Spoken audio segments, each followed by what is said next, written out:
Kung ako man may masamang motibo, bakit hindi noong 2016 nung tumakbo si That's true. si politician Bongbong Marcos bilang Vice President? At bakit hindi ko ginawa din 'yan kung talagang ako ay gumagawa lang para pag ano lang tong mga tao na to noong 2022 presidential election.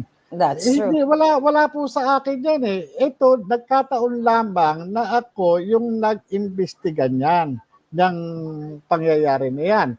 Hindi naman po ako ang nagbibintang, hindi po ako. Yung confidential informant po na na-interview ko, kasi meron siyang mga dalang mga litrato at pinakita pa nga din sa akin yung pinagkunan niya ng litrato doon sa kanyang cellphone.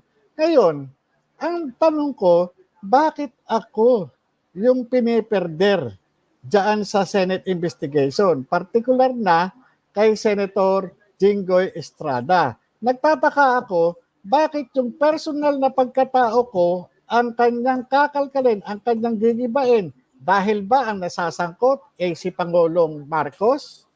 O dahil ba ang nasasangkot ay si Maricel Soriano na kanyang kapwa-artista? Nakita naman natin na itong si Binibining Maricel Soriano na isang artista ay kinumpirma niya yung address na nakalagay doon sa isa sa mga classified documents. Yes.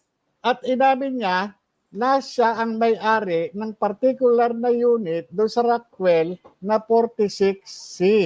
At ito nga, ayon sa kanya, di umano, ito raw ay naibenta na niya noong 2012.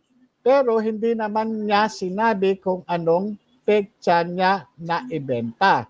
Kung sa akin, masyado akong ginikibit ni Senator Estrada, bakit hindi niya natanong si Maricel Soriano yung particular na petsa nung ito ay maibenta? Sapagkat ang pinag-uusapan po dito ay yung panahon na dapat sana ay naging subject siya ng surveillance, yung casing and surveillance na isang parte ng anti-illegal drugs operation ng PIDEA.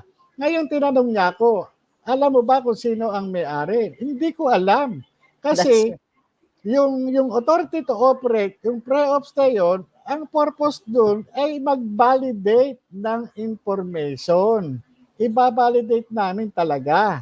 Ngayon, nagkataon, kung ano yung dineklara na confidential informant, katulad ng address, nung particular na condominium unit sa Rockwell, nagtugma naman. Ako hindi ko alam yun eh. Hindi ko alam kung doon talaga siya nakatira o hindi siya doon nakatira o umuupa lang siya o hindi ko alam. Hindi ko alam. Kaya nga doon lang kaya nga doon ko nakita, sabi ko mukhang iba yung iba yung patutunguhan ng tinititigan doon sa tinitingnan. Sana kung ako ay natanong ng maayos, paano ba nag-umpisa ito? Di ba? Hindi yung ikaw, wala kang kredibilidad. Ikaw ganito, may kaso ka. Ikaw marami kang kaso.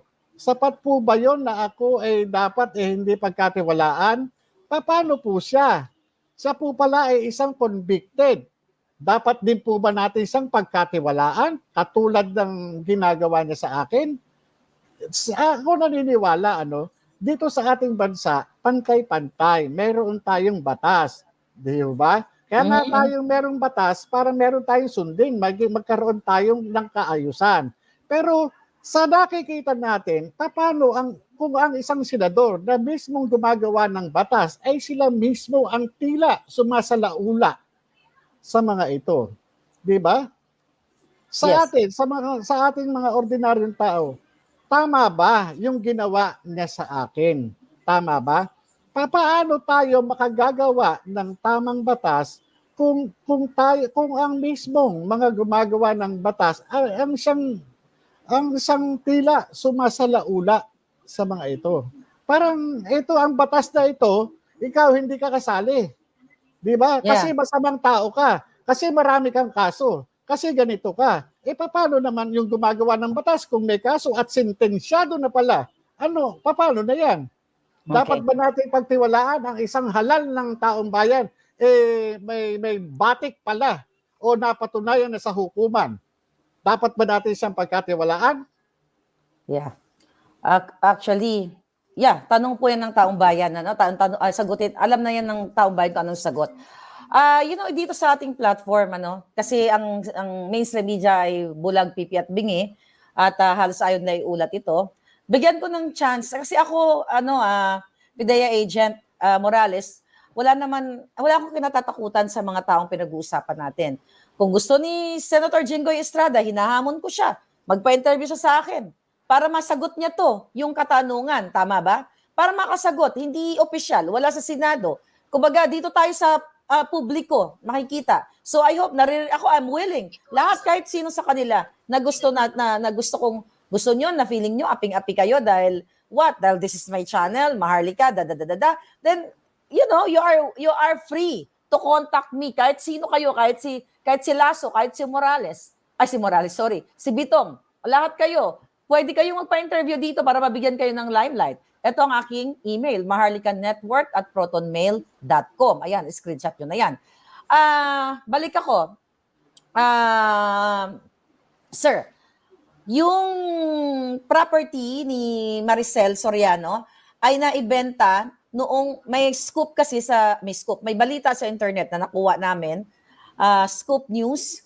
Award-winning actress Diamond Star Maricel Soriano has reportedly moved into a new home in North Green Hills, San Juan 2 weeks ago, and now neighbor of former Philippine President Joseph Estrada. Okay? So March nangyari, March dapat i-raid nyo yung kanyang bahay sa 46C, March, April, May, June, July, August, September, October, like 6 months after, lumipat si Maricel Soriano at naibenta niya ang kanyang bahay sa 46C. So hindi lang natin alam kung kailan nabenta, April ba, May ba, June, July. Pero kung titignan mo yung article, kung October siya lumipat sa kapitbahay niya si Erap, malamang October niya nabenta. So that's yung date na yan, tapos na. I mean, tapos mo na sulat doon sa pre-op, auto ready to op,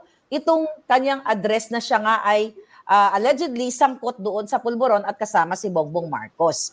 So just to for your information.